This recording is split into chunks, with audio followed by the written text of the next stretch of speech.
especially the younger generation, to keep it alive, to become familiar with it. That's why I was saying earlier, our job is education, I think. Me and Rambo and Hector, Ray Cabello, we put that out there because we want to turn people onto it. We want to make people aware of it. But they're going to love it. Yeah. When they hear it, man, they're going to love it, man. Everybody that we play this for, we hear it time and time again, man. Oh, what are you spinning there? What is that? Who is that? And it's pretty cool. It feels good. Able to show them the album cover or the 45. This is the Royal Gestures, man. This is Dimas Garza. He's from San Antonio. They're like, what?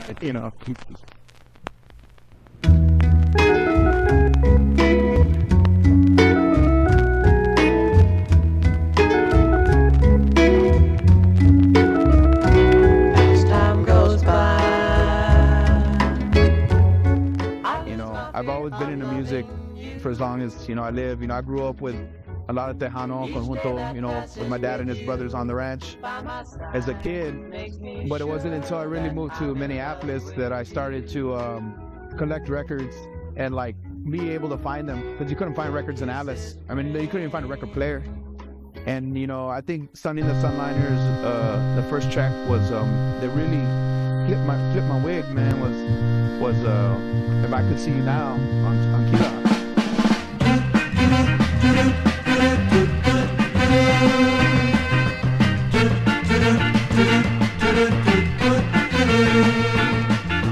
It just had this beat, man, this rhythm beat that was you could only question where's this from? Because you're like, this is really good. Where is this from? And then when you hear it's from the west side of San Antonio, you're like, what? And that once those doors opened, man, there was no turning back for me. I was like, I had a bunch of records, all kinds of other records I was collecting. At that point, I started selling everything and strictly going after for the Chicano sound, and mainly San Antonio and East LA, because that's where the big concentration of Mexicans were in that time. So 60s, 70s, I was just going after it. We live in a city that has a history of they call it now the West Side Oldies, but a lot of talent came out from the streets of San Antonio.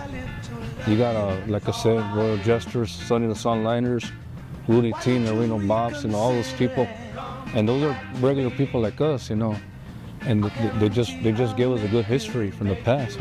So me, Alex Oroda, and Jeff Laggard started Alamo City Soul Club, and it was kind of like a scene to kind of put here in San Antonio while I was here.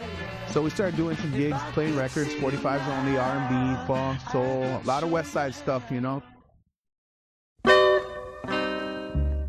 Probably the first one was Smile Not Cry Later, Sunny Osuna. That was one of my first records I ever bought.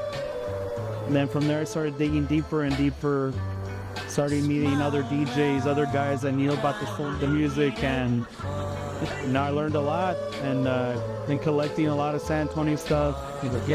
I mean, mostly soul, funk, whatever I like, I play, that's mainly my rule, I don't play it because it's rare, I don't play it because somebody else likes it, I play it because I like it. But like I said, it's a big attachment to being from here. This is my hometown, and these are the guys that are from here, and that's why I have grown attached to it over the years, because I share something in common with them. But that's how really I got into it, and hopefully we can build something better, out here, something to teach the kids, that there's other artists other than Lil Wayne, there's artists that are Chicanos like us that came from San Antonio, Dimas Garza, Henry Peña, to all these things that we need to learn from, because they're part of our roots.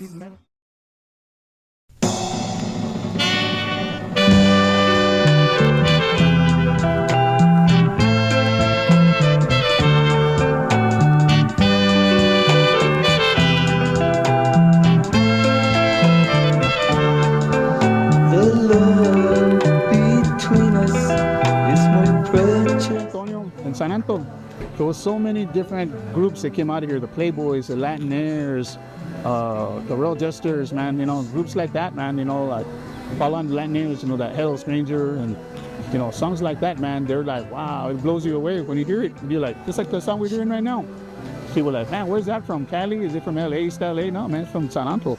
Because a lot of groups came from here, man. Like, you listen to it and you're like, wow, you know, it's really cool. I've been collecting San Antonio records pretty seriously, collecting them since around 98, 99. I met Doug Somm, Randy Gadabay, and all these guys when they were still around. Joaquin Morales from the West Side Horns. I would just be myself. I was like 22 years old. I would just go to whatever shows down here on Old Highway 90, all these little bars, and just check these dudes out. I was collecting all these records by myself, and then meanwhile on the other side of town, you got like Eddie and in other places, you got Rambo doing the same thing, and it was just kind of like the stars aligned. We all just kind of met mutually through a friend, and turns out we all have like a big passion for San Antonio records. There's a big interest, and I think it's bigger than ever right now that I can recall. Being in my early 20s, doing stuff. You have the same type of music made in New Orleans, made in other areas of Texas, but man, the stuff that was recorded, Abe Epstein and all those record labels and stuff he put together, that stuff is top quality. And I think it just, even if you've never even heard it, that's such a powerful sound. Like, it's produced so great, and the sound quality and the people, the musicianship on all those records are phenomenal. So I don't know, I think it sounds so fresh when you listen to stuff now. You know what I mean? And if you're not like a real record digger, you can still hear that stuff, and you have to appreciate it. Like, you know what I mean? And then be from San Antonio, and if you have a lot of pride or stuff, like being down here, it just means that much more to a lot of people. Like, there's a lot of people who collect records and that I've met, and all over the, you know, I've traveled quite a bit. I took these, you know, these West Sound Chicano records and like East LA, and like I went to New Orleans. I played New Orleans. I played New York. I played. I didn't get to play Cali yet. Chicago, Milwaukee, like by myself, because I kind of, after searching for a long time to find out like who was really into this, it came down to only a few people, and some of the guys I know here that I've traded records with and talked to. And the other one's really like Ruben Molina in LA, you know, and I went out to LA just to meet him, and we've crossed paths quite a few times. I could just go down the street to the dead end of our block, and that's where the older dude kind of hung out and had their old perhaps Latino with the trunks open, and they'll be waxing their cars or whatever, drinking and playing their music, you know, with the trunk open, music's blasting, and I would just go and park my bike a little distance from them and just kind of listen, you know, and so it kind of sparked an interest. And next thing you know, I was buying records. 12 years old, you know, I just started buying records, and really, I just never stopped. And there's so much out there, and no, it's just, I liked the idea of bringing new music into the house.